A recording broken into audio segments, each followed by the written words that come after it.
तो दोस्तों स्वागत है आप सभी का कृषि विज्ञान क्लासेज यूट्यूब चैनल पर। दोस्तों आज हम बात कर रहे हैं बीएससी एग्रीकल्चर फोर्थ सेमेस्टर में agriculture economics and farm management subject की। इस सब्जेक्ट में हमने कुछ टॉपिक पर चर्चा कर ली है। यदि आपने वो क्लासेज नहीं देखी है तो आप कृषि विज्ञान क्लासेज यूट्यूब चैनल की प्लेलिस्ट पर जाकर सभी क्लासेज देख सकते हैं। उसी क्लासों को आगे हम बढ़ाते हुए आज की क्लास में हम चर्चा करेंगे एग्रीकल्चर इकोनॉमिक यानी कि जो कृषि अर्थशास्त्र की हम आज की क्लास में बात करने वाले हैं, जिसमें हम देखेंगे कि जो एग्रीकल्चर इकोनॉमिक होता है वो होता क्या है और इसके क्या रीजन है, यानी हम इसको क्यों पढ़ते हैं, इसका रोल क्या है, यानी एग्रीकल्चर का इकोनॉमिक में क्या रोल है और इसके साथ ही इसके क्या विशेषताएं रहने वाली है, ये हम आज की क्लास में पढ़ने वाले हैं। तो क्लास काफी इंपॉर्टेंट रहने वाली है, इसलिए क्लास के अंत तक जुड़े रहें और इस क्लास को अपने साथियों के साथ शेयर जरूर करें। तो चलिए बिना किसी देरी के हम आज की क्लास को शुरू करते हैं। सबसे पहले हम इसका इंट्रोडक्शन देखते हैं कि एग्रीकल्चर इकोनॉमिक होती क्या है।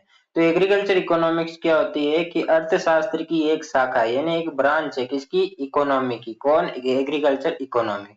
जिसमें हमें क्या सीखने को मिलता है, जो कृषि से संबंधित प्रोडक्शन हो गया, डिस्ट्रीब्यूशन हो गया, कंजप्शन हो गया, मार्केटिंग का अध्ययन कराती है। यानी कि ये हमें क्या बताती है, उत्पादन, वितरण, उपभोग और विपणन का अध्ययन करते हैं, उसे हम कहते हैं कृषि अर्थशास्त्र। तो ये एक अर्थशास्त्र की ही शाखा होती है। तो इसकी डेफिनेशन आपको याद होनी चाहिए। इसकी डेफिनेशन आपसे पूछी जा सकती है कि एग्रीकल्चर इकोनॉमिक क्या है, या केवल इतना ही, जो एक एक नंबर के जो क्वेश्चन आते हैं उनमें एग्रीकल्चर इकोनॉमिक्स केवल इतना ही मिल सकता है आपको, फिर आपको ये इसकी डेफिनेशन लिखनी होगी। ये किसानों के निर्णय, संसाधनों का उपयोग और कृषि नीतियों को समझने में मदद करता है। यानी कि ये हमारी क्या मदद करता है, यानी कि जो इकोनॉमिक है वो हमारी क्या मदद करता है, तो ये कृषि नीतियों को समझने में, संसाधनों को समझने में, उनका उपयोग करने में ये हमारी मदद करता है, हमें उनको समझने में मदद कराता है।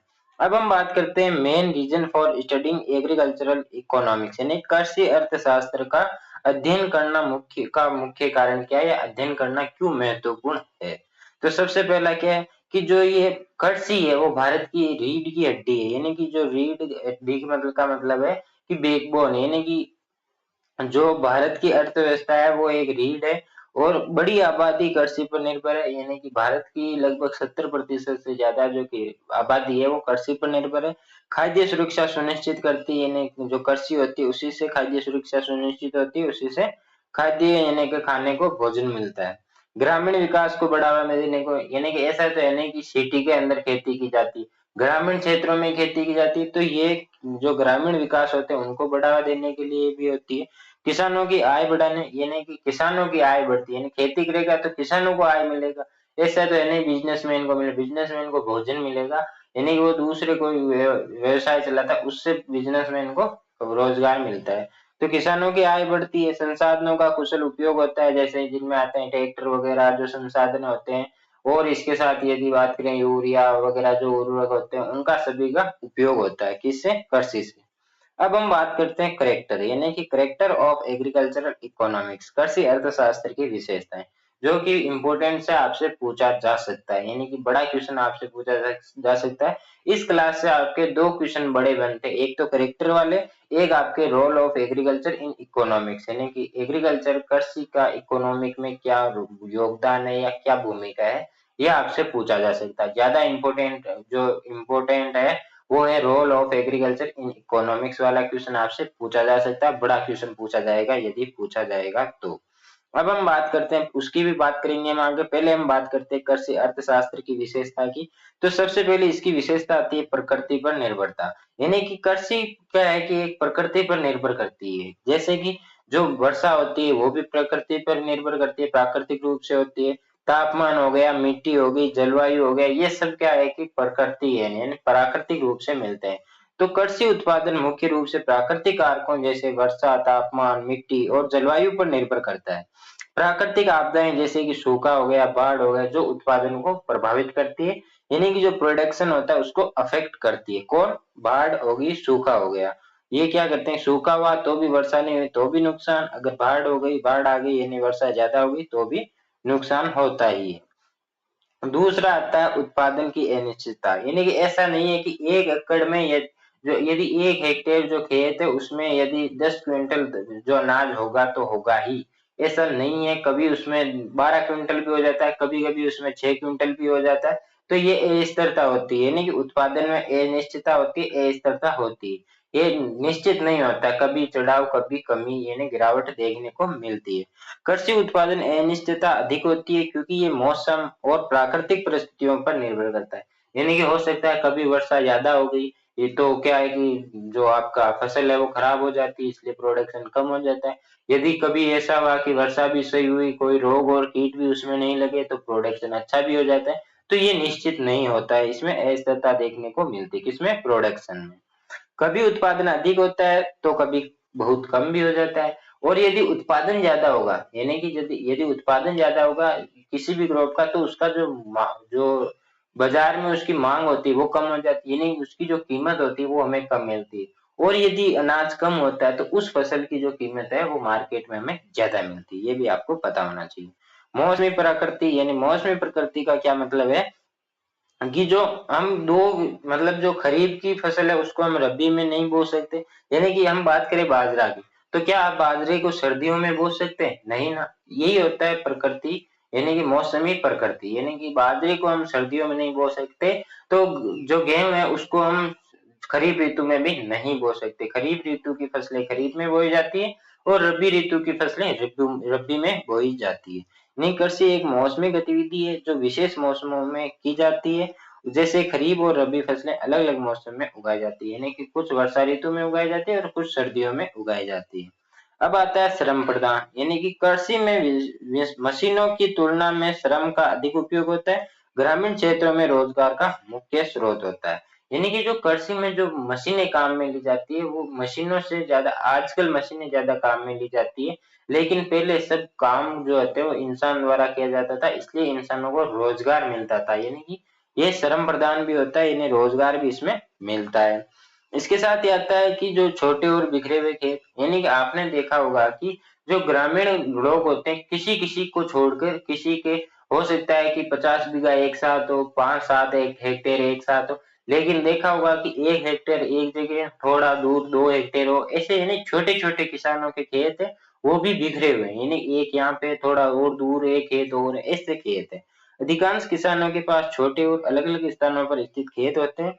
इससे उत्पादन लागत बढ़ती है और दक्षता जो होती है वो कम होती है। यानी एक तो यदि आप 5-6 हेक्टेयर को एक साथ बुआई कर रहे हो, उसमें एक साथ कृषि कर रहे हो, तो उसमें जो लागत होती है वो कम होती है, किसकी तुलना में? यदि आप वही 5 हेक्टेयर, एक एक हेक्टेयर अलग अलग जगह उसकी खेती कर रहे हो, तो उसमें जो लागत होती है वो ज्यादा होती है। तो ये आपको पता होना चाहिए। कम उत्पादकता, यानी कि लो प्रोडक्टिविटी भी होती है, यानी कि ये भी इसी की एक विशेषता है कि कृषि क्षेत्र में उत्पादकता अक्सर कम होती है, विशेषकर विकासशील देशों में। इसका कारण क्या है कि पारंपरिक तकनीक और संसाधनों की कमी। मूल्य में उतार चढ़ाव, यानी मूल्य में उतार चढ़ाव क्या है कि यदि जैसे कि बाजरा है, बाजरे की जितनी मांग है उससे ज्यादा यदि बाजरे का प्रोडक्शन हो गया, उत्पादन हो गया, तो उसकी जो मूल्य है वो कम हो जाएगा। और यदि बाजरे की जो उत्पादन है वो मांग से कम हुआ है, तो बाजरे का जो मूल्य है वो ज्यादा हो जाएगा।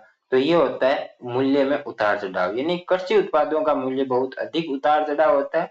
यदि फसल अच्छी हुई है तो उसका मूल्य कम हो जाएगा, कीमतें गिर जाती है, और यदि फसलें कम होती है तो कीमतें बढ़ जाती है। अधिक उत्पादन होने पर कीमतें गिर जाती है, कम उत्पादन होने पर बढ़ जाती है। नेक्स्ट आता है नाशवान प्रकृति। नाशवान प्रकृति का क्या मतलब है कि जो कृषि से जो हम उत्पादन करते हैं, जो प्रोडक्शन होता है वो जल्दी खराब हो जाता है, यानी लंबे समय तक वो नहीं चलता है, इसलिए उन्हें जल्दी बेचने का उपयोग करने की आवश्यकता होती है। तो ये है। और नेक्स्ट आता है हमारा संयुक्त उत्पादन, यानी ज्वाइंट प्रोडक्शन। कृषि में एक ही प्रक्रिया से कई उत्पाद प्राप्त होते हैं, जैसे कि गेहूं के साथ भूसा भी प्राप्त होता है, बाजरे के साथ भी चारा प्राप्त होता है, मूंग के साथ भी चारा प्राप्त होता है। यानी कि किसी भी क्रॉप का यदि हम उसको थ्रेसिंग करके द्वारा निकालते हैं तो उससे हमें चारा भी मिलता है, अनाज भी मिलता है। तो इससे क्या है कि कई उत्पाद हमें प्राप्त होते हैं।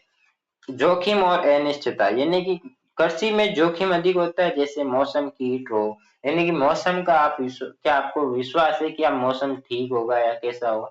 मौसम भी हो सकता है, कीट या रोग भी लग सकते हैं, ये एक जोखिम रहता है। यानी कि हम खेती करते हैं तो वो एक जोखिम लेके हम खेती करते हैं, क्योंकि उसमें हम महंगे बीज भी डालते हैं, उसमें ट्रैक्टर वगैरह भी चलते हैं तो उनका भी किराया लगता है, उनके भी पैसे लगते हैं, डीजल वगैरह, तो हम एक जोखिम लेकर खेती करते हैं।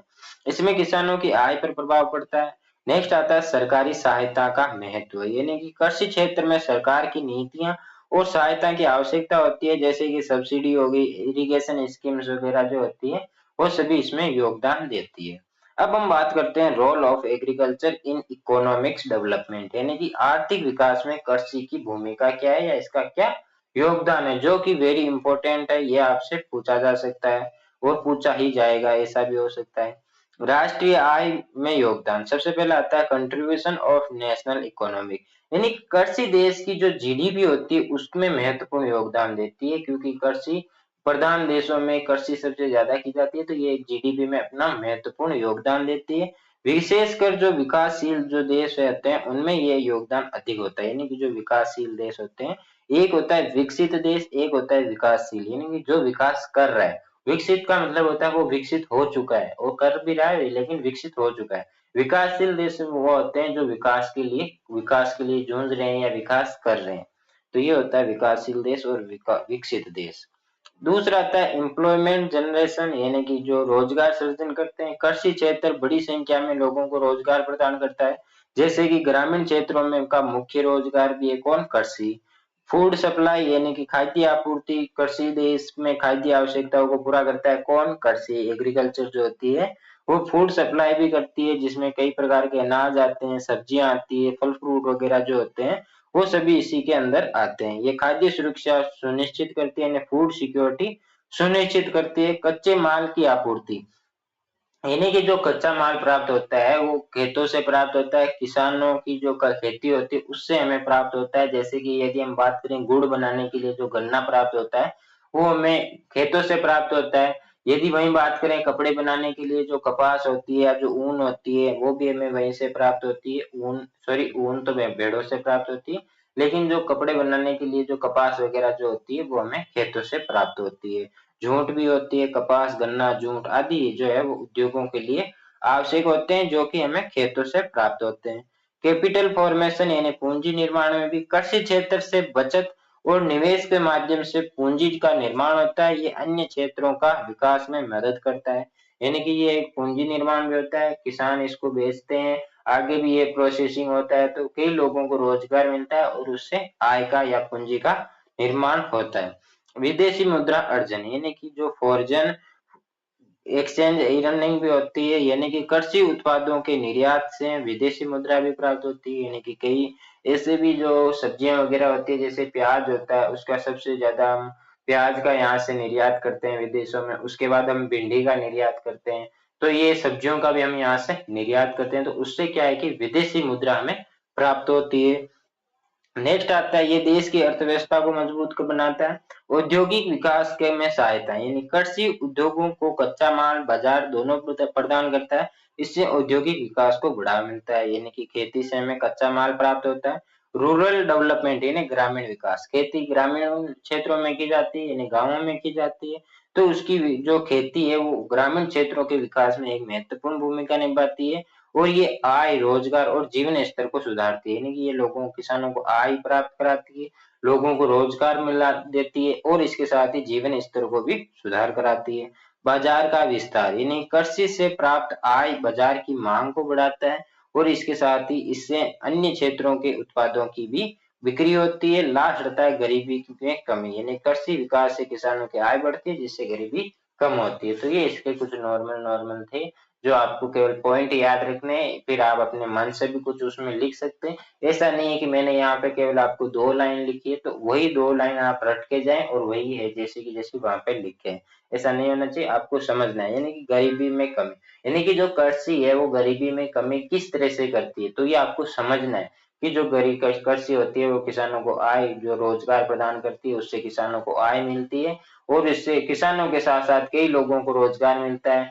तो इसलिए जो कृषि है वो गरीबी को कम करती है और इसके जीवन स्तर को भी सुधार करती है। तो इस तरह से आप इसमें अपने विचारों को भी जो ऐड करके आपको बड़ा क्वेश्चन आंसर इसमें लिख के आना होता है। और ये सब्जेक्ट जो है वो समझने वाली सब्जेक्ट है, ना कि रटने वाली सब्जेक्ट है। ये कोई ऐसी नहीं है कि क्रॉप प्रोडक्शन वाली सब्जेक्ट है, गेहूं की ये वैरायटियां होती है, रट ली बस बात खत्म, ऐसा नहीं होना चाहिए। इस सब्जेक्ट को आपको अच्छे से समझना है और किसी भी सब्जेक्ट से कोई भी रिलेटेड, किसी भी सब्जेक्ट से रिलेटेड कोई भी डाउट रहता है तो आप कमेंट करके जरूर बताएं। और यदि आपको ये क्लास अच्छी लगी हो तो क्लास को लाइक करके अपने साथियों के साथ शेयर जरूर करें और चैनल को सब्सक्राइब करके बेल आइकन को प्रेस कर दें, ताकि जब भी क्लास अपलोड हो तब आपके पास नोटिफिकेशन सबसे पहले आए। और यदि आपको चाहिए पुराने paper, guess paper, MCQ, fill in the blanks की पीडीएफ, तो वो आपको मिलेगी टेलीग्राम चैनल में। टेलीग्राम चैनल की लिंक दी गई है डिस्क्रिप्शन में, जो कि आपके एग्जाम के 10 से 15 दिन पहले वहां पे ऐड कर दी जाएगी, तो इसलिए उसको भी जरूर ज्वाइन करें। किसको? टेलीग्राम चैनल को। जल्दी मिलेंगे हम नए टॉपिक के साथ नई क्लास में, तब तक के लिए धन्यवाद। जय जवान जय किसान साथियों।